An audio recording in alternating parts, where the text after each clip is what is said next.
pero lo que hago yo en realidad es storytelling. Y eso es muy apasionante y es muy distinto a lo que yo hacía. Entonces, este medio fue el que me llevó, el podcast fue el que me llevó a otro sitio completamente distinto, en donde yo disfruto más las 24 horas de mi día, que no lo disfrutaba yo.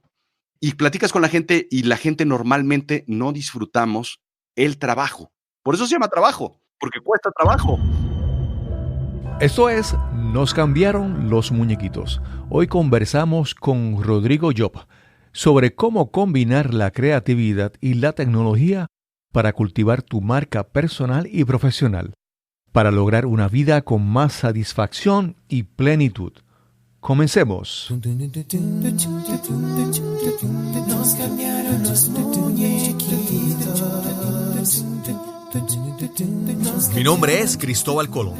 Soy un comunicador, un bloguero, un podcaster. Y eso es, Nos cambiaron los muñequitos, porque lo único constante en la vida es el cambio.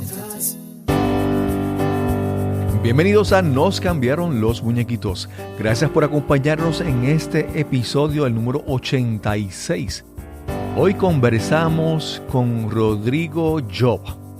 Rodrigo es un ingeniero en electrónica que transformó su vida hasta convertirse en un exitoso podcaster, productor de 3 podcasts: Azul Chiclamino, Me lo contó la noche y Cerebro de Silicio.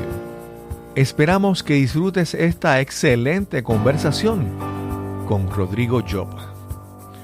Saludos, bienvenidos a otro episodio de Nos cambiaron los muñequitos, perdón, estoy hasta nervioso hoy, porque tengo esta entrevista que deseaba con mucho entusiasmo realizar.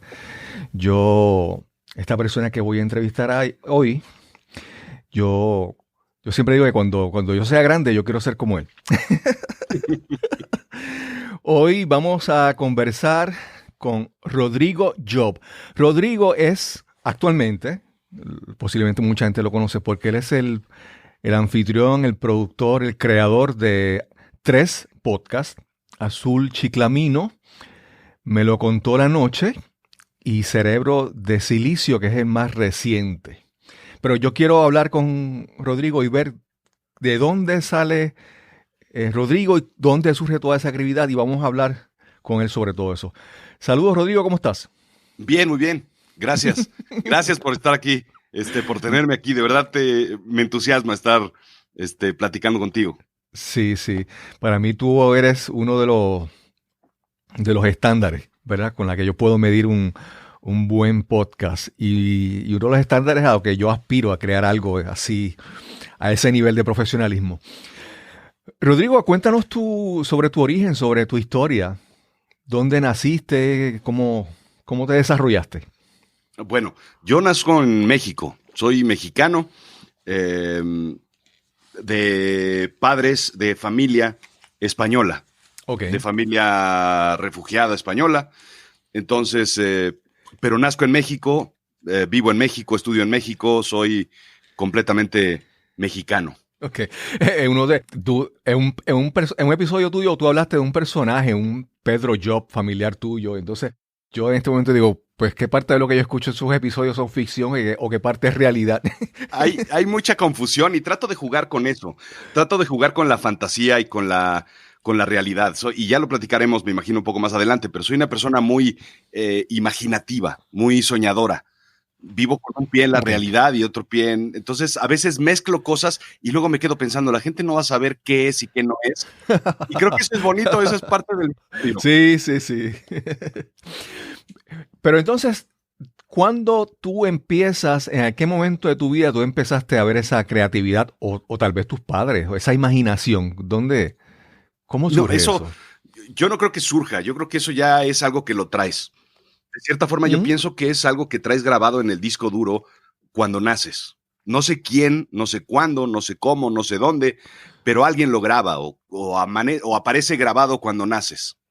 Y esa es una personalidad. Claro. Es muy interesante ver a un niño, por ejemplo, que desde pequeñito ya tiene una personalidad. Cuando apenas es bebé y tiene días de nacido, ya tiene una personalidad. Es enojón, es alegre, y así somos todos, creo yo. Yo nací con una creatividad, con una parte de soñar, con una imaginación brutal. Y eso es, Claro.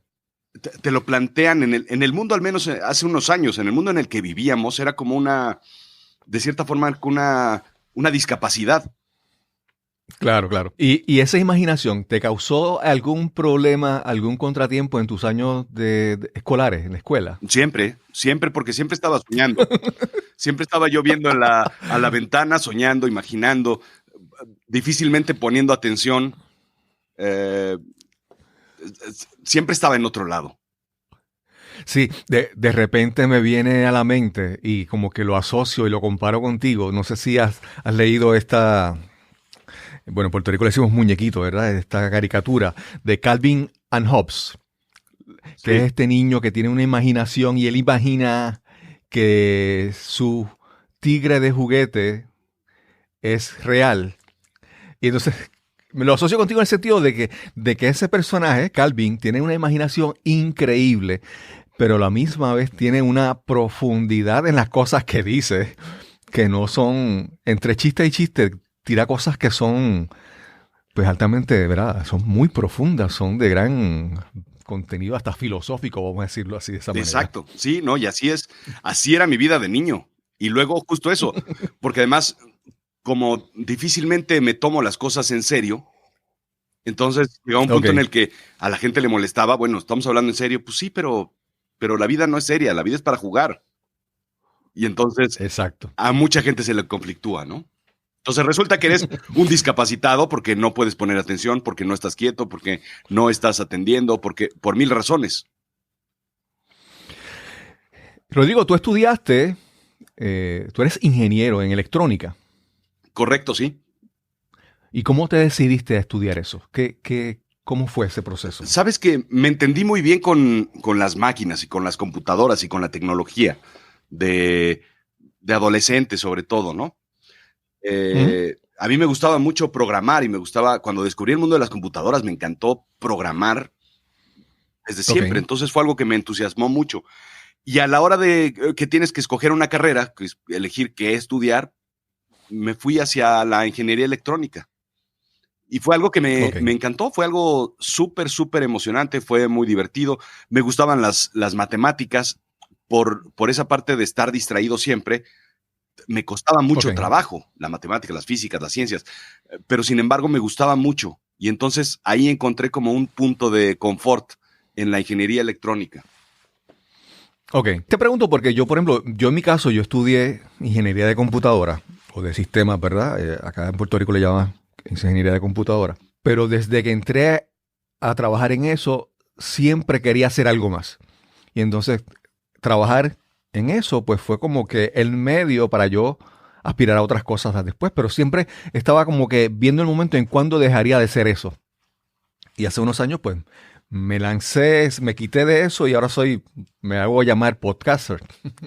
Sí.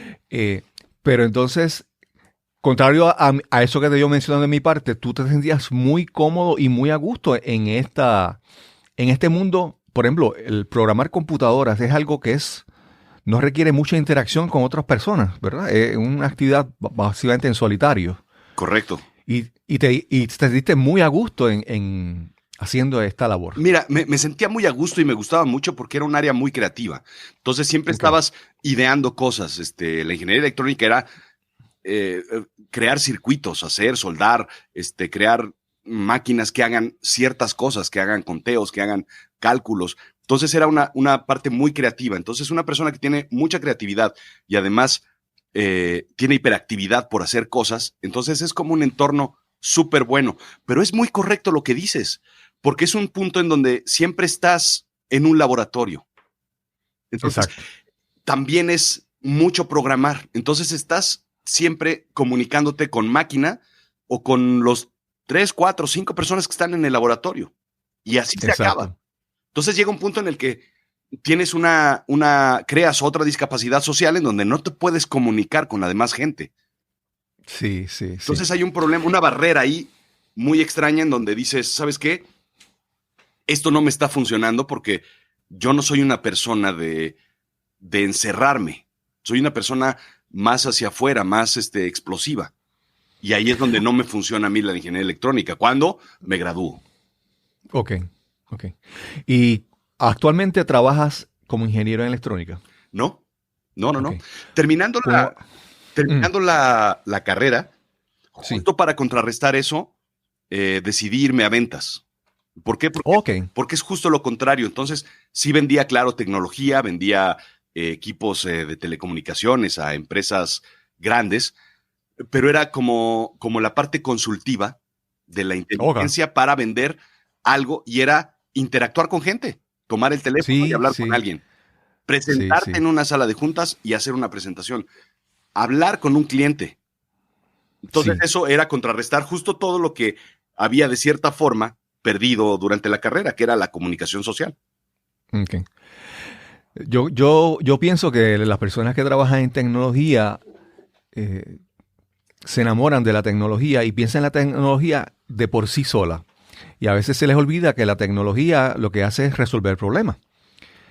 Y a veces nos enamoramos, por ejemplo, de este nuevo sistema operativo que salió y todas las capacidades que hace y todo lo que puede hacer. Pero ¿cómo eso le va a resolver un problema a mi cliente o a mis personas que yo le doy apoyo?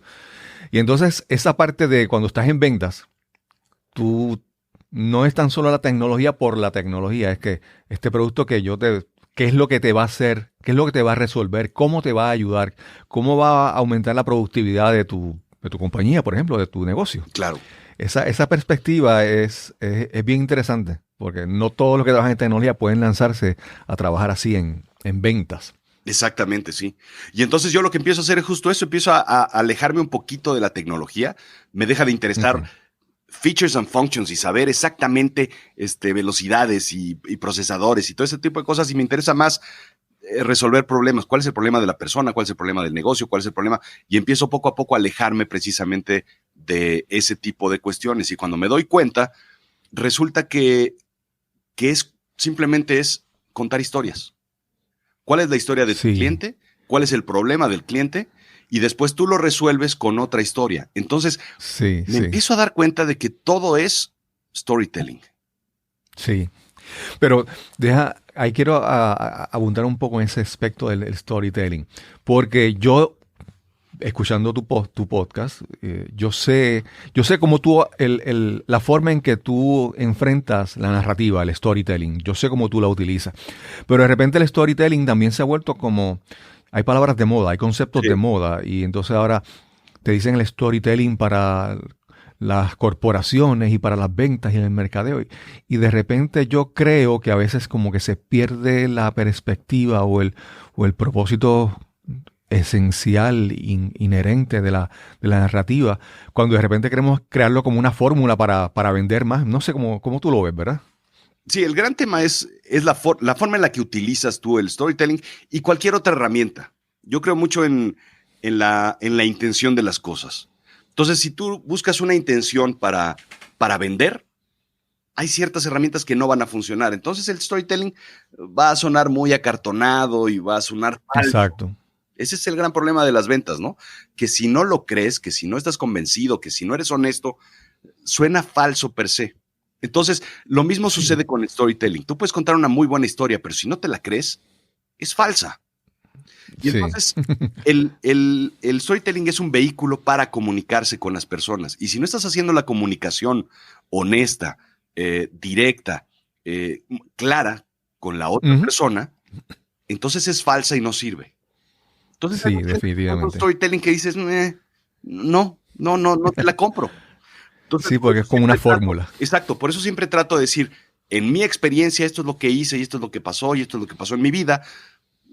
La vida de alguien más podrá ser completamente distinta, pero yo no quiero contar la historia de alguien más. Sí. Fíjate, ahora de repente, primero pensando en tu podcast, me lo contó la noche, y hablando desde tu punto de vista, como tú enfrentas la narrativa, te voy a hacer un poco de mi trasfondo, ¿verdad? Yo cuando niño, yo pues era un hogar bien pobre. Por muchos años en mi casa no había televisión. y yo vivía frente a un cementerio en un barrio que era pobre y no había no había ni iluminación en la calle. Y entonces la forma de pasar las noches era sentarnos en el balcón, mi familia y con un vecino, un señor mayor. Y él contaba sus historias. Y contaba historias por ejemplo, de apariciones en un campo, en un monte, en la noche y todas esas cosas. Pero entonces, para mí ese concepto de storytelling, de la narrativa, es cómo este vecino que tenía, este señor mayor, este anciano, contaba sus historias. Él era el protagonista y era un compartir, ¿verdad? Él transmitía unas emociones, él lograba que nosotros nos asustáramos con sus cuentos. Obviamente ayudaba mucho que cuando uno miraba al frente lo que veía son las cruces del cementerio. Exacto. Entonces, Rodrigo, ¿cuánto tiempo estuviste trabajando en ese aspecto de ventas de tecnología? En eso estuve como unos 20 años. Estuve vendiendo equipos de telecomunicaciones, estuve vendiendo consultoría, estuve vendiendo inteligencia, información sobre tecnología, y después estuve vendiendo minería de datos, inteligencia artificial, precisamente, analítica, business intelligence, data. Entonces, inteligencia de negocio y todas esas herramientas que son tan necesarias en estos tiempos. Exactamente. Rodrigo, entonces yo veo una serie de cosas y entonces estoy tratando de todas estas piezas como que encajarlas en el mapa cronológico que tú me estás presentando. Te va a costar trabajo resolver el puzzle de mi cabeza, ¿eh? Nada más te digo que no es fácil. Sí, pero entonces yo sé que tú estudiaste pues locución, clases de doblaje, muchas cosas. ¿En qué momento tú empezaste a buscar todas estas habilidades? Mira, déjame regreso un poco, porque después de estudiar ingeniería electrónica, estudié una maestría en economía. Ok. Entonces, otra vez empecé a estudiar básicamente el problema de cualquier ingeniero es que entiende muy bien la tecnología, pero no entiende el mundo. Entonces, para entender el mundo, la economía, el ir y venir del dinero, cómo funcionan los mercados, estudié, pues se me hizo muy fácil estudiar una maestría en economía. Y después estudié otra maestría en negocios internacionales para poder entender cómo se mueve el mundo. Y después estudié un diplomado de alta dirección. Y después me di cuenta, justo un poco hacia donde vas, me di cuenta de que estaba muy cargado mi lado del cerebro analítico. Siendo yo una persona creativa, pues solo había hecho pesas con un brazo. Entonces, estaba yo completamente desbalanceado, a pesar de que la parte creativa y la imaginativa era muy natural para mí, pero no tenía una formación como tal. Entonces, ahí es donde digo, hace falta hacerle fuerza al otro lado. Entonces, estudio yo otra maestría en escritura creativa. Entonces, soy escritor y empiezo a escribir por eso empiezo a escribir los relatos, empiezo a escribir muchas otras cosas que tengo guardadas y que tengo que empezar a sacar para publicar. Y después, justo como dices, estudio locución y doblaje. Ok. A mí,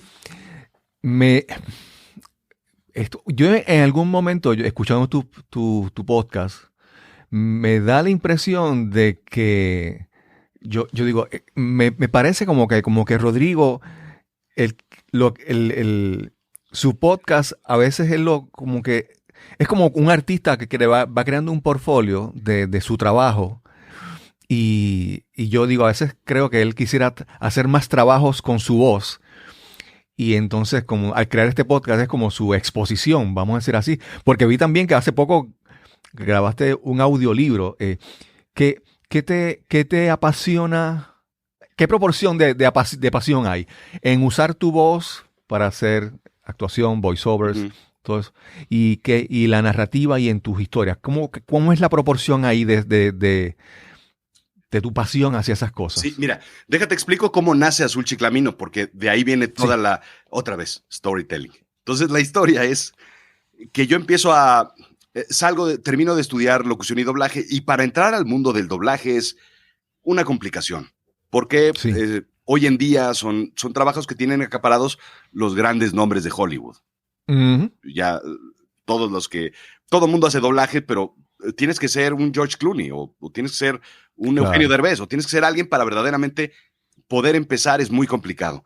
Entonces, cuando yo termino, para seguir practicando el uso de mi voz, el uso del ritmo y todo eso, empiezo a escribir ciertas cosas y empiezo a grabarlas, simplemente como práctica, digamos, ¿no? Entonces yo lo hacía 2 horas diarias, practicar. Lo grababa hasta que de repente empezó a salir algo interesante. Dije, esto es de cierta forma rescatable. Entonces, cuando yo empiezo a encontrar algo, dijo, esto podría ser un podcast. Entonces, grabé otra versión, no me gustó, grabé el episodio 0, después grabé el episodio 00 y después grabé el episodio 1. Entonces, fue cuando más o menos Azul Chiclamino empezó a agarrar forma, que he querido bajarlos, pero no los he bajado porque también es, de cierta forma, enseñarle a la gente que no se empieza con un podcast exitoso. Siempre siempre empiezas mal, pero la cosa es empezar. Exacto. Entonces los primeros episodios de Azul Chiclamino son muy malos y muy aburridos y sin ritmo. Después van agarrando un poco de ritmo. Pero a donde iba con esto es que Azul Chiclamino empezó en realidad como un laboratorio, ¿sí? Exacto. Entonces era mi laboratorio de voz, en donde yo hacía lo que quiera, porque además era para mí. Yo lo hacía, yo lo grababa, yo lo escuchaba. Y de repente lo publiqué en internet y dije, bueno, pues lo oirán mis amigos y ya. Entonces de repente empezó a escucharlo 5, 10, 20, 80, 100, 200, 500 y dije, ¿a dónde va este asunto? Pero seguía siendo mi laboratorio. Entonces yo contaba historias sobre lo que a mí me parecía, jamás pensando en un mercado, jamás pensando en una audiencia, jamás pensando en nada en particular. Y de repente ponía yo mis cuentos, los cuentos de Me lo contó la noche, los intercalaba. ¿Por qué? Pues porque es mi canal y yo hago lo que se me dé la gana. Sí, así mismo. Y entonces se empezó a hacer un champurrado y una mezcla completamente sin sentido de un canal que la gente me decía, o sea, está muy padre tu contenido, pero no entiendo a dónde vas con todo este rollo. Sí. Entonces dije, voy a tener que poner orden en esto. Y fue cuando hice el spin-off de Me lo contó la noche. Entonces separé en 2 canales completamente distintos. Y tengo 2 audiencias completamente distintas. Unos, gente muy que lee mucho a Edgar Allan Poe y a Lovecraft y a Guillermo del Toro y todo ese tipo de cosas. Y otro es gente que busca más información, más entretenimiento, más sarcasmo, más divertido. Entonces son dos cuestiones distintas. Pero ¿a dónde voy con todo esto? Es que todo lo que yo hago siempre lo pruebo en mi laboratorio. Y eso es un consejo de vida, yo creo, ¿no? Si quieres hacer algo, que nadie te diga, no va a salir, no va a funcionar, ¿sabes qué? Yo lo voy a hacer. Y si no funciona, no funcionó y listo. Y si sí funciona, ¿qué tal? Y entonces yo hago, de repente hago ciertos sketches que yo mismo escribo. Algunos funcionan y otros no. Pero ahí están. Sí. Y cuando funcionan, entonces los repito. Hago personajes. Cuando funcionan muy bien. Y si no, los quito para el siguiente episodio. Y entonces cuando empiezo yo a ver de qué forma puedo evolucionar, justo empiezo yo a pensar en esa parte. ¿Qué puedo yo mover hacia adelante? Pues Me lo contó la noche, como un canal distinto, adicional, y eso es un paso adelante que das. ¿Qué más puedo hacer? Contar cuentos en vivo, eso es otro paso adicional. ¿Qué más puedo hacer? Hacer audiolibros. Sí. Puedo hacerlo bien o mal, pero ya lo hice. Vi hace poco que habías anunciado, no vi después el resultado, te habías anunciado como una edición especial en vivo de Me lo contó la noche, para la noche de Halloween o el día o la noche antes. ¿Cómo te fue en esa experiencia, ese día? Fue magnífico porque es pararte en un escenario a hacer un live de tu podcast. Entonces, lo que hice fue justo eso, contar cuentos, leer, y ni siquiera fue leer los cuentos que ya están publicados en Me lo contó la noche, pero leerlos en vivo, con un ambiente halloweenesco, con una intención más íntima, pero contar lo que yo hago. Y fue un experimento para ver si funcionaba el mundo del live. Claro. Y dime. No, y te pregunto, ¿cómo te sentiste cuando, por ejemplo, tú grabas un podcast y tú lo lanzas y tú no tienes ninguna retroalimentación, ninguna información que regresa inmediatamente hacia ti. O sea, tú lo lanzaste y luego, ¿verdad? Pero en el caso cuando hiciste ese evento en vivo, que tienes la audiencia y sientes la respuesta inmediata ¿verdad? Al ver cuando tú dices unas palabras y cómo responden ellos. ¿Cómo fue esa dinámica? ¿Cómo te sentiste? ¿Cómo fue para ti eso? Es rarísimo. Es rarísimo porque yo estoy completamente concentrado y metido en lo mío y de repente escuchas que alguien dice, oh, o escuchas una risa, o escuchas algo, una reacción, como dices, que no lo esperas porque siempre estás grabando en silencio, en el estudio, callado. Evidentemente nadie contesta, pero es muy raro, pero muy, muy emocionante porque de repente dices, claro, si yo hago algo ahorita, la gente reacciona. Quiere decir que hay una comunicación muy, muy, muy directa. Y entonces te das cuenta del vínculo que generas cuando tú cuentas los cuentos y la gente los está escuchando. Porque ese mismo vínculo lo hago yo cuando hablo, cuando graba y probablemente 2 meses después cuando alguien lo escucha. Entonces es un vínculo similar, pero no están, digamos, empalmados las emociones. Y eso es genial, es brutal. Sí, sí. Sí, yo lo veo como que tú estás llevando tu narrativa, tu storytelling, lo llevas más cercano al storytelling genuino, ¿verdad? Esencial, que es tú contar de frente a las personas y recibir esa emoción, esa retroalimentación de ellos. Eso para ti debe ser, me imagino que debe ser una nueva experiencia muy gratificante. Sí, claro, y además es sentir otras dimensiones del miedo. Porque es el miedo que tú transmites y el miedo que yo tenía cuando estaba enfrente de tanta gente y darme cuenta de que se había llenado. Entonces dices, esto ya se llenó, ¿qué hago? ¿Cómo sucedió esto? ¿Cómo llega un punto en el que dices, ¿qué estoy haciendo aquí? Porque no es mi zona de confort. Mi zona de confort es atrás de un micrófono en donde nadie me ve. Claro. Y además esconderte detrás del personaje que está narrando. Pero ahí estás. Iba a decir estás desnudo, pero no estaba desnudo. Sí. Te entendemos. Pero es una experiencia completamente distinta de miedo. Ya a los 10 minutos de haber arrancado, bueno, ya estaba yo completamente con el entorno dominado. Pero fue muy interesante. El video está en mi canal de YouTube, por si quieren verlo. Okay. Ahí está. Lo transmitimos live en Facebook y funcionó bastante bien. Fue muy, muy divertido.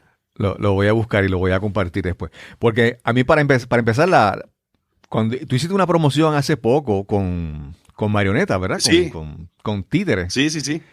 Y eso, yo dije, wow, qué genial. Quedó espectacular. Es como que otro nivel, esa narrativa, llevarla a otro nivel. ¿Y sabes qué pasa? ¿Qué es eso? Es atreverse. Es atreverse a hacer otras cosas distintas. Efectivamente era como, ¿de qué forma puedes interactuar con marionetas? Pero dar miedo. Entonces, era una narrativa que yo escribí el guión y Santiago Alonso, mi super amigo que me ayudó, que él se dedica a hacer las marionetas, bueno, él llevó el guión a la realidad. Pero otra vez y si lo hacemos, platiqué yo con él, y si hacemos esto, me dice, seguro va a salir bien. Pues vamos a hacerlo. Y otra vez es salirte de tu zona de confort. Y si funciona bien, y si no, pues haces el ridículo y listo. No pasa nada, ¿no? A veces yo pienso que en estos tiempos de las redes sociales y de que mucha gente aspira a hacer algo que sea viral, entonces a veces eso me parece que muchas personas pueden estar pensando de si creo esto o no lo creo, pensando en cuántas personas o en cuán lejos va a llegar eso. Y a veces es una presión demasiado fuerte. Sí. Porque tú tienes que reconocer que tú no le puedes caer bien a todo el mundo. Tú no le gustas a todo el mundo. Yo digo, por ejemplo, el presidente de una nación no le cae bien al 100%. Claro, ¿verdad? Claro. Lo que necesita es la mayoría, ¿verdad? Para ganar. Claro. Y eso no es todo el mundo. Y eso lo tiene que entender que cuando uno crea algo, si yo busco complacer a todo el mundo, no complazco a nadie. Exacto. Tengo que buscar enfocarme en las personas que realmente pueden disfrutar eso. Sí. Mira, hay un estudio que dice que los videos con mayor probabilidad de hacerse virales son los que tienen humor, los que tienen un mensaje y los que tienen gatitos. Entonces, Sí. si no eres bueno, si no eres elocuente, si no eres, por lo menos pon un gatito en tu video y ya. Algo, algo ganarás con eso. No, entonces, si yo soy un amante de los perros, pues no tengo probabilidad. Exacto.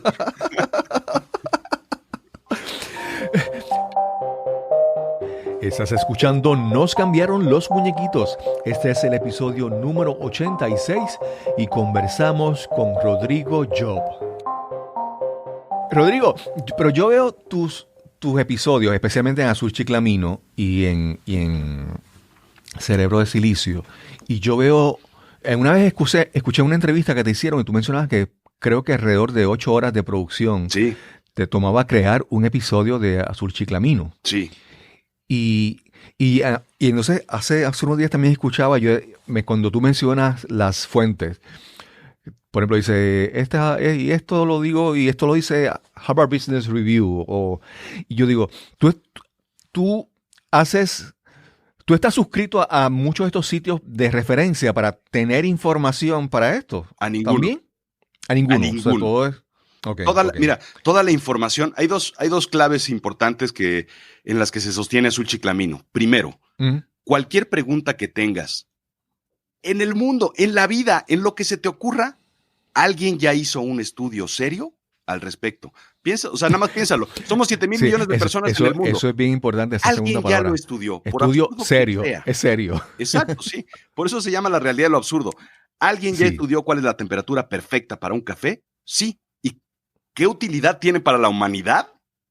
Ninguna. Exacto. Pero la cosa es exacto. esa, que muchas veces los científicos lo que hacen es aburrirse y entonces hacen estudios en su tiempo libre. Los domingos en la tarde van a las universidades y hacen análisis con un acelerador de partículas para ver el café, Sí. qué sé yo. Es muy Big Bang Theory, ¿no? Pero también lo hacen los economistas y los psicólogos y todo el mundo lo hace para divertirse, para entretenerse. Entonces, cualquier estudio, alguien ya lo hizo. Esa es la primera Sí. premisa. Y segundo, lo que más quiere la gente en el mundo es compartir su conocimiento. Punto. La información es Sí. gratis. Entonces, Azul Chiclamino no tiene ningún chiste. Es, claro, buscar y encontrar esa pepita de oro que tú puedes convertir en un lingote y entonces entregarlo a través de una narrativa envolvente en algo entretenido, divertido, inteligente y sarcástico. Sí. A veces comparo no voy a decir tu podcast, Ujú. pero comparo tu forma de acercarte a los temas como Malcolm Gladwell. Claro, Y es que él siempre busca como una visión diferente a un tema, a un problema o una situación. Y a veces cuando él expone el punto de vista, dice, ay, yo nunca lo había pensado así. sí. Y a veces pienso que en eso te pareces con Azul Chiclamino. Es como tú presentas, como tú enfocas desde el punto de vista que tú miras una situación que a veces dices, yo nunca había pensado en eso. Sí, y como dices, no es copia, ni es es que así funciona mi cerebro. Claro, Y claro. de repente es cuando te empiezas a encontrar en el camino gente similar a ti, con gustos Claro. con gustos parecidos a los tuyos, ¿no? Porque de repente vas a un club de jazz y mucha gente tienes algo en común con ellos, pues no es casualidad, porque todos piensan de una forma similar. Entonces me encuentro yo con estas personalidades. Por ejemplo, también me gusta mucho Freakonomics. Sí, sí. Ese tipo de análisis. Entonces, yo que vengo del mundo de la analítica, de los números, de la economía, de la ingeniería, Freakonomics me hace mucho sentido. Exacto, sí, también si lo asocio a ese mismo enfoque con Freakonomics y tus podcasts. Exacto. Y quiero preguntarte, cuando tú decides abordar un tema, ¿cómo te explico esta pregunta?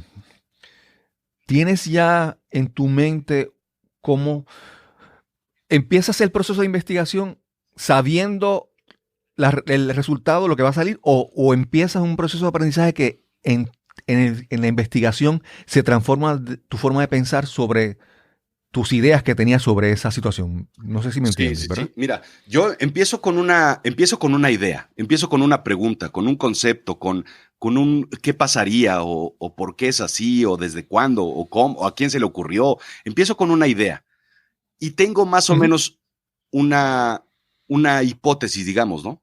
Yo creo que va a suceder esto y busco esa información y de repente, casi siempre, el 80% de las veces, uno termina sabiendo, simplemente confirmando esa hipótesis. Pero de repente hay veces que te da la vuelta y es muchas veces, yo lo llamo el giro de tuerca. Entonces, cuando de repente dices, wow, esto no me lo esperaba. Jamás pensé que esto pudiera ser así. Uno de los capítulos que más me gustan, que tienen que escuchar, es el de Sherlock Holmes, que se llama Elemental, mi querido podcast. No me acuerdo qué episodio es, pero es muy interesante porque yo empiezo a hablar sobre Sherlock Holmes y de repente me encuentro, no les cuento el final porque verdaderamente es interesante, pero hay un vínculo directo entre Sherlock Holmes y Jack el Destripador. Cuando dices, wow, ¿en qué momento sucedió esto? Y esa es la parte más padre porque es algo que yo puedo comunicar muy bien y vender muy bien en mi podcast. Porque si me sorprende a mí, entonces es honesto, como lo suficientemente honesto como para sorprender a alguien más. Sí. Y todo comienza con una hipótesis y una pregunta que se me ocurre o que alguien me hace o que piensas, ¿no? Claro, es que una respuesta desde un punto de vista, cuando uno no tiene mucha información, la pregunta se transforma según vas tomando nuevo conocimiento, nuevos datos, nueva información. Porque tu punto de vista no es el mismo. Ya ves otras posibilidades, ves otras vertientes, claro, otros caminos que puede seguir ese mismo tema. Claro, y siempre trato de ver detractores a esa teoría, ¿no? Sí. Cuando no encuentro yo ese balance, entonces quiere decir que va por un buen camino. Cuando encuentro que hay dos puntos que sí y que no, entonces mejor el tema no lo toco porque no hay una certeza de que el punto sea comprobable de lo que puedo hacer. Sí. Y lo dejo hasta encontrar a alguien que verdaderamente haga un estudio mucho más profundo o más relevante o mejor, ¿no? Claro. A mí me encantó esa idea que mencionas de buscar los detractores de alguna idea, de algún planteamiento. Porque yo hago mucho eso también y a veces, y descubro que aún los detractores o las personas que dicen cosas de manera equivocada, lo dicen de manera lógica. Sí. Entonces, para el que no tiene mucha información o no quiere buscar mucha información, cualquier detractor, cualquier persona que diga algo que no sea cierto, pero lo puede decir de manera lógica. Y puede parecer convincente.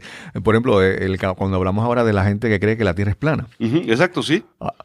A veces tú ves alguno de esos videos y dices, mira, si no averiguas mucho, te parece lógico y puede convencer. Si no tienes ese compromiso de seguir buscando más allá. Sí, mira, hay un episodio que me gusta mucho que se llama La magia no existe. Y ese aparece de una discusión que tuve por Twitter con un científico mexicano, uno de los mejores científicos mexicanos, un físico genial. Él decía que la acupuntura es una tomada de pelo. Yo digo que no. Y lo que le decía me dice, la energía en el cuerpo no existe. Y le digo, bueno, pues igual y sí, igual y no. Claro. Yo sí creo en ella, al igual que la gente cree en Dios. Y él me dijo, no, bueno, es que Dios, bueno, fue una discusión muy, muy absurda, ¿no? Y al final le dije, bueno, entonces, ¿por qué Harvard tiene un instituto de acupuntura? Sí. Algo hay ahí, o sea, algo están estudiando en una universidad seria. Si no, entonces vamos a tirar todo lo que Harvard diga. ¿Por qué? Porque no es una institución seria. Primer punto. Y después salió ese podcast en donde yo decía, puedes creer o no, eso no importa, pero todos soplamos velas en el pastel de cumpleaños. Sí. ¿Y para qué es esto si no es una idea de pedir un deseo? Claro, ¿no? claro. Todos creemos en la magia de la Navidad. Todos creemos que en Navidad hay un sentimiento de sentir. Eso es magia. Claro, Todos claro, claro. Y empiezo a hacer varios juegos, sobre todo juegos mentales, ¿no?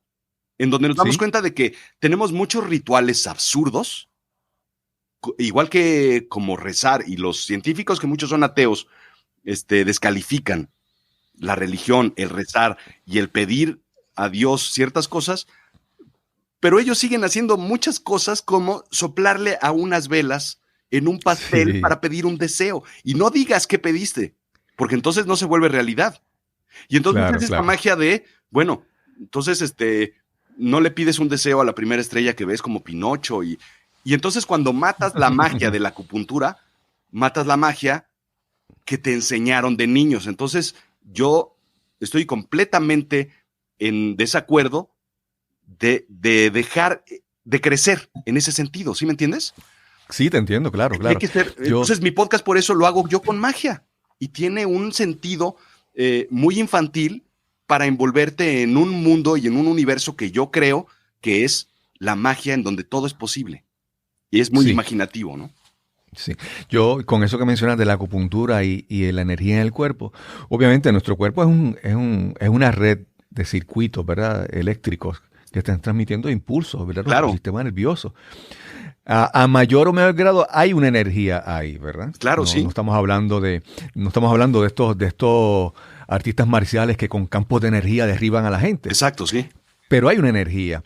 Y a veces, y te quiero decir, es que, por ejemplo, todo concepto, toda teoría o toda explicación, en la manera en que se enfrente o que tú lo tomes y tú lo manejes, puede parecer ridículo, falso o cierto, ¿verdad? Y te lo digo, por ejemplo, la parte de cuando hablamos de la física cuántica y la mecánica cuántica. Y sabemos que eso es cierto, sí. Pero alguna gente lo toma y lo maneja que simplemente que cuando empiezan a hablar, ya en el tono en que hablan suena a pseudociencia y lo utilizan para explicar cosas que tú dices, eso no me tiene sentido. Exacto. Como un mismo tema, como un mismo concepto manejado de otra manera puede parecer una cosa ridícula y ser falsa. Sí, sí, exacto. A mí, por ejemplo, un episodio, y es otro aspecto de tu podcast, y cuando escuché hace unos días, escuché el del Brexit, la desunión europea. Lo que me pasó con ese episodio es que uno escucha a veces un concepto en las noticias y uno ve tal vez el titular y ve tal vez los primeros párrafos de las noticias y piensa que uno entiende más o menos el problema, la situación. Pero tú explicaste tantos detalles en eso. Yo decía, wow, yo no había pensado en eso. Algo tan sencillo como los estudiantes europeos estudiando en Inglaterra, estudiantes de Inglaterra estudiando en otras partes de Europa. Cuando explicaste la frontera entre las Irlandas y yo, es como que tú te dedicas a buscar, a dar atención y tiempo a buscar esos detalles que a veces por la prisa en que vivimos o por la distracción de ver las cosas a la ligera, no vemos esos detalles en muchos acontecimientos y en muchos temas. Sí, y ¿sabes qué pienso yo? Que muchos de los medios científicos, medios políticos, medios educativos, medios sociales, a veces nos toman como tontos a los lectores. Sí. Y entonces ni siquiera nos explican bien las cosas, ¿no? El Brexit, Inglaterra se va a salir, Reino Unido se va a salir. ¿Por qué? Porque están enojados y listo, ya. Esto es lo que usted, tonto, necesita entender. Claro, porque claro. Esto solo entendemos nosotros, los intelectuales del periodismo y de la política y de la economía, que estamos en otro nivel. Usted piense que es así. Entonces lo que yo trato es, a ver, explíquenmelo justo, con monitos, explíquenmelo de forma sencilla. Entonces llega un punto en el que si hay algo que yo no lo entiendo, entonces quiere decir que habemos muchos que no entendemos. Entonces yo me pongo a leer y a estudiar, y ahí es donde vienen las 8 horas, porque no quiero yo solamente leer a un periódico de izquierda o un periódico de derecha, leo los dos. Y después leo lo que dice la academia y lo que dice una universidad de Chicago en temas económicos, y termino leyendo 8 o 10 white papers o documentos para un solo punto de vista. Claro. Entonces es cuando ya lo entiendo y lo logro procesar, entonces yo puedo explicárselos además a los demás de una forma sencilla y entretenida, sobre todo, qué es el Brexit. Y eso es lo que trato de hacer con la mecánica cuántica, con la psicología, con otro tipo de ciencias, etcétera, con la inteligencia artificial. Rodrigo, yo desde mi podcast es bien diferente al tuyo, es conversaciones con personas, pero yo puedo reconocer que el podcasting ha transformado mi vida. Y yo quisiera saber si tu podcast con la vertiente que es diferente, ¿verdad? El rumbo que toma que es diferente al mío. ¿Te ha transformado tu vida? ¿Tú podrías decir que sí? Completamente. Okay. Sí, por completo. Para empezar, ahora me dedico yo a esto.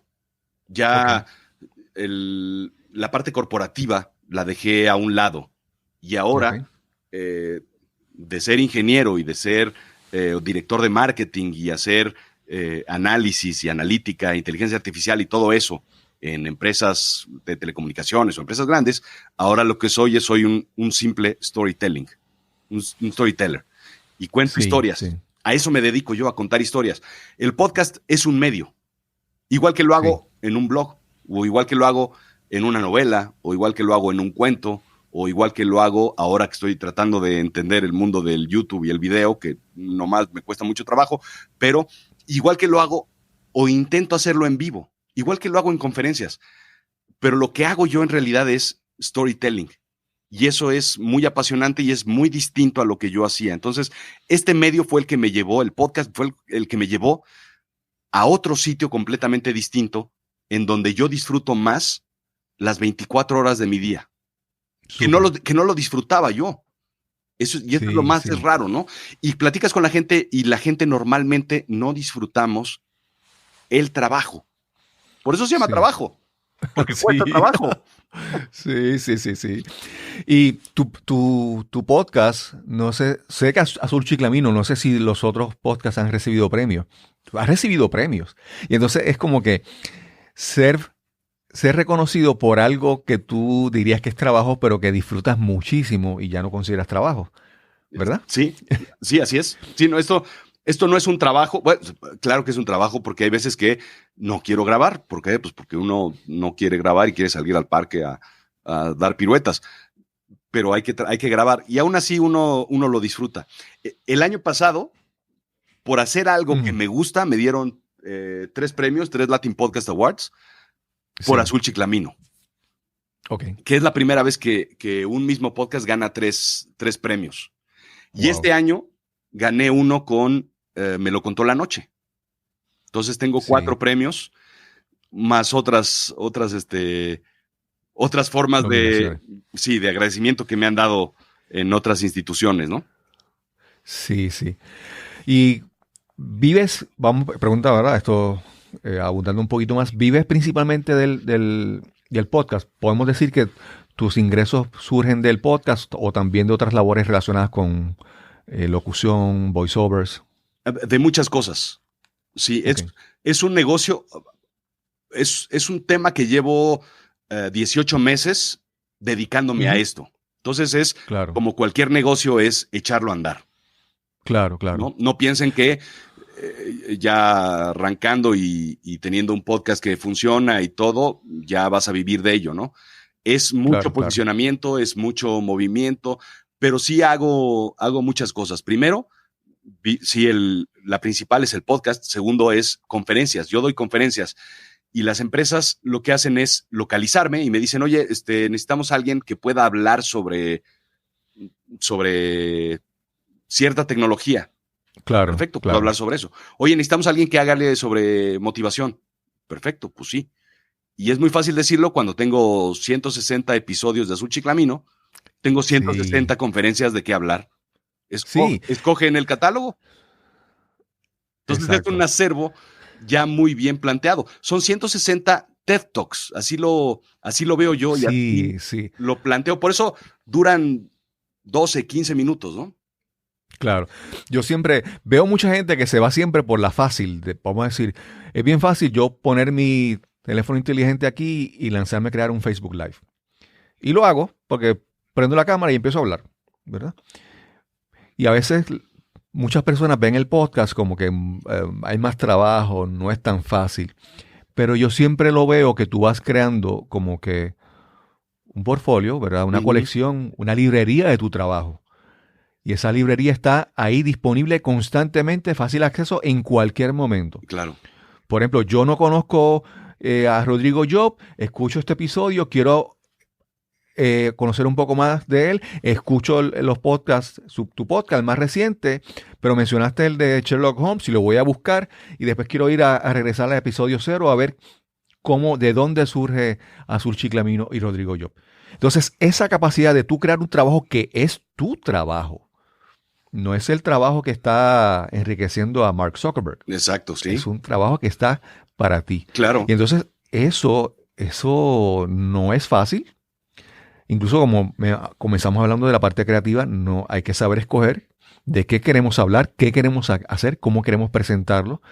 Y después también que tenemos que trabajar en la parte, ¿verdad?, que a uno no le gusta, es la parte de cómo monetizamos, cómo generamos ingresos con esto, cómo vivo. Porque crear tu podcast debe tener un costo alto, ¿verdad? Porque hay librerías de audio, de sonidos que tú utilizas, música, investigación, tu tiempo, que realmente es, ¿verdad? Sí. Pero es bueno que... Dime. Hay un tema que es bien importante hablando de eso. Y es, el podcast yo lo veo como un vehículo, ¿sí? Entonces, sí. Pero todo lo que yo vendo a través del podcast es a Rodrigo Job, ¿sí? Y esto lo aprendí hace mucho, porque alguna vez me invitaron a un negocio de unos terrenos en Cancún, bueno, un desastre. Me invitaron a un negocio de un restaurante, bueno, el último que cobró fui yo. Me invitaron a un negocio de inversión en muebles de equipos médicos, un desastre. Entonces dije, a ver, ya estuvo bueno de mi dinero invertirlo en otros sitios. Lo que voy a hacer es invertirlo en una marca que me gusta mucho. Y esa marca es Rodrigo Job. No es Azul Chiclamino, es Rodrigo Job. Entonces fui y registré mi marca, Rodrigo Job, marca registrada. Y entonces lo que yo he estado haciendo durante todo este tiempo es construir a Rodrigo Job, independientemente de lo que dices, justo como dices, independiente de Facebook, del podcast, de YouTube. ¿Por qué? Porque si cierran cualquier cosa, mi marca es Rodrigo Job. Exacto. Por supuesto, mi distribución depende de todos estos. Pero yo puedo, de cierta forma, salir adelante porque hay un rodrigojob.com. El que me quiera buscar, rodrigojob.com, ahí están todos mis podcasts, todo lo que hago, todo lo que ofrezco, todas las conferencias. Y entonces, eso es lo que hay que crear. Y creo que eso es lo que estamos fallando. ¿Por qué he estudiado tantas cosas? Porque ya no quiero invertir en otra empresa. Entonces, yo invierto en Rodrigo Job. ¿Cómo invierto en Rodrigo Job? Pues le regalo a Rodrigo Job un curso. Y entonces hago una maestría. Y hago otra, y estudio otra cosa. Y entonces estoy invirtiendo en el foundation de todo lo que es, de lo que voy a vivir el resto de mi vida. Y algo, por lo menos algo que yo he visto en el podcast, y es el alcance que tiene. A veces me sorprende cuando uno ve las estadísticas y ve en qué país escucharon tu podcast. ¿Cuál ha sido tu experiencia? ¿Hasta dónde tu podcast has escuchado que de una manera que te haya sorprendido? Mira, ¿dónde ha llegado? Hubieron dos cosas que me parecieron súper interesantísimas. Uno, fue cuando recomienda mi podcast a un amigo suyo, Sánchez Vicario, el tenista español. Ok. Entonces dije, este compadre me sigue y escucha lo que hago. Súper. Me parece espectacular. Y después, cuando uno empieza a jugar con de dónde te escuchan y empiezas a ver los mapas, resulta que me doy cuenta de que te escuchan en África y te escuchan en Asia y en Vietnam y en Kenia. ¿Quién escucha Azul Chiclamino en Kenia? Y fue en Kuwait en donde yo encontré a alguien y después buscando, googleando, me di cuenta de que me escuchaba el embajador de México en Kuwait. Wow. Entonces, a ese nivel, claro, te puedo contar que Azul Chiclamino, donde más se escucha, por supuesto, es en México. Perdón, me lo contó la noche, donde más se escucha es en México, pero el segundo sitio donde más se escucha es en Argentina. Cosa que me sorprendió. Azul Chiclamino, el segundo sitio donde más se escucha es en la franja latina de Estados Unidos. Entonces te dice, son mercados completamente distintos. Sí. Y a veces difíciles de descifrar, pero el mercado latino en Estados Unidos es como que, porque no son mexicanos todos. Claro, sí. Una diversidad cultural increíble. Sí, eso me dijeron, fíjate, alguna vez me dijeron, pregunté si entendían Azul Chiclamino porque no está hecho para latinos. Bueno, no estaba en un inicio hecho para latinos. Está hecho para mexicanos. Sí, sí, Y me sí, sí. dijeron, sí, más o menos entiendo como el 80% de lo que dices. Entonces ya traté de hacerlo después un poco más universal, ¿no? Sí, Entonces sí, sí. trato de utilizar dobles chistes, el chiste local y el chiste universal. Sí, Trato de sí. trato de ser más inclusivo en ese sentido, ¿no? Yo pienso que el 80% lo entienden gracias a Chespirito, Exactamente, exactamente, que creó unos personajes tan universales que llegaron a tantos sitios. exactamente. Muchos me han dicho es que es mucho ese sentido del humor. Pues es que no es, Sí, y otra vez, no es copiado, pues ya es ADN el humor del mexicano es ese, y es Cantinflas, y es algunas otras cosas, ¿no? sí, sí, sí, sí, sí, sí. Yo hace unos días conversé con la doctora Carmen Román, es mexicana y vive en Estados Unidos, es psicóloga. Y estábamos hablando sobre mi niñez y de repente, hablando con ella, yo me di cuenta de que, por ejemplo, que a mí no me gustaban las películas melodramáticas mexicanas y las novelas, que había Sí, mucho sí. en mi niñez, y yo como que las odiaba. Pero de repente pude recordar y yo sé, sí, pero a mí las películas del Santo, Blue Demon, Mil Máscaras, para mí eso era, wow, yo que me encantaban, ¿verdad? Y entonces como algo no me gustaba de la cultura mexicana, pero otra cosa sí me apasionaba de una manera increíble. Y después cuando uno conoce a Chespirito y toda su trayectoria es una cosa increíble. Sí, claro, no, bueno, es un maestrazo.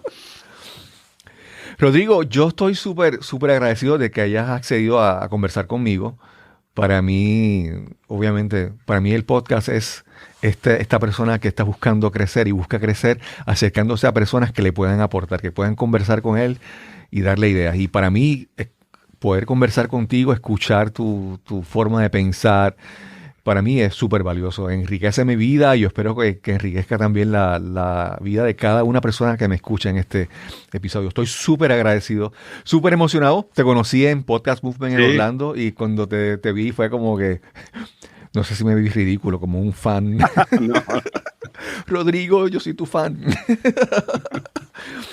Pero reconozco que tu labor es necesaria, es bien, bien importante. ¿Cómo podemos informar? ¿Cómo podemos ayudar a que la persona expanda sus horizontes intelectuales y busque crecer y aprender, pero a la misma vez de manera agradable, entretenida? Y hay que querer buscar eso, sí, crecer, aprender, educarse. y sobre todo eso, ser divertido y ser y jugar, que a veces se nos olvida, ¿no? Estamos en un mundo en el que está muy complejo todo. Sí, Y tenemos la opción de ser serios y enojarnos y pelearnos y preocuparnos, o simplemente sí, dejarnos llevar y jugar, pues cada quien lo que sí, quiera, ¿no? claro. Yo trato de Y aportar un hay, poquito en eso, en que la gente al menos se ría con un tema serio, se divierta, sí, se sí, sí. entretenga, y bueno, pues ese es un trabajo complicado a veces. Y les tengo que decir, esto es un consejito. Si usted escucha algún episodio de Azul Chiclamino, perdón, y usted escucha que Rodrigo se despide y hay un silencio, usted dice, bueno, adiós, cometió un error cuando editó. Esto es como las películas de Marvel. Tiene que quedarse hasta el final para que vea algo más. No es que se le quedó algún error en su edición y se quedó un silencio. No, espere que siempre va a haber algo, siempre al final. Exacto, exacto. Y quería decirte que, con lo que mencionabas hace un momento, mucha gente explica de todo con todos los términos científicos y los conceptos legales y las palabras académicas que son las correctas, pero no necesariamente las entienden. Entonces, pocos son los que pueden explicar algo en un lenguaje accesible y tú lo puedes entender. Y eso es ¿verdad? Tu gran virtud, que tú puedes explicar cosas de una manera que sí entendí lo que él dijo, sin entrar en conceptos demasiado rebuscados, en términos demasiado, en Puerto Rico dicen de palabras de domingo, ¿verdad? Exacto, sí. Sí, Yo lo que me he dado cuenta es que mucha de esa gente que utiliza términos rimbombantes los hace para sí, esconderse detrás de esas palabras y, y tratar de posicionarse por encima de ti. claro, claro, Y mientras más sencillo es el definitivamente, lenguaje, más universal es, no nos hagamos tontos, ¿no? claro, claro. Rodrigo, muchas gracias por esta conversación, de verdad, de todo corazón lo lo aprecio enormemente. Me siento súper agradecido, súper emocionado de haberte tenido aquí en Nos Cambiaron los Muñequitos. Muchas gracias. También disfruté muchísimo la charla. Sobre todo porque platicamos de muchas cosas que no había platicado probablemente con nadie. Entonces tiene ahí exclusivas interesantes. Sí, sí. Me quedé pensando hace un momento que tú, cuando estabas hablando de trabajar en tu marca de Rodrigo Job, y digo, pero yo no puedo trabajar en mi marca de Cristóbal Colón. Es cuesta arriba. Exacto. Es complicado eso. Seguramente alguien ya la registró. Sí. Muchas gracias, Rodrigo. Gracias a ti. Y nos encontraremos entonces en el próximo episodio de Nos Cambiaron los Muñequitos. Hasta la próxima. Gracias. Gracias a Rodrigo Yo por acceder, participar con nosotros en esta conversación para Nos Cambiaron los Muñequitos. Realmente ha sido un gran deleite poder conversar con Rodrigo, tratar de entender su mente, su proceso creativo, el secreto detrás de sus 3 podcasts, Azul Chiclamino, Me lo contó la noche y Cerebro de Silicio. Si te gustó, si disfrutaste este episodio, por favor compártelo en las redes. Si tienes algún comentario, alguna observación, escríbenos al correo electrónico cristobal@cristobalcolon.net y los encontraremos entonces en el próximo episodio de Nos Cambiaron los Muñequitos. Hasta la próxima.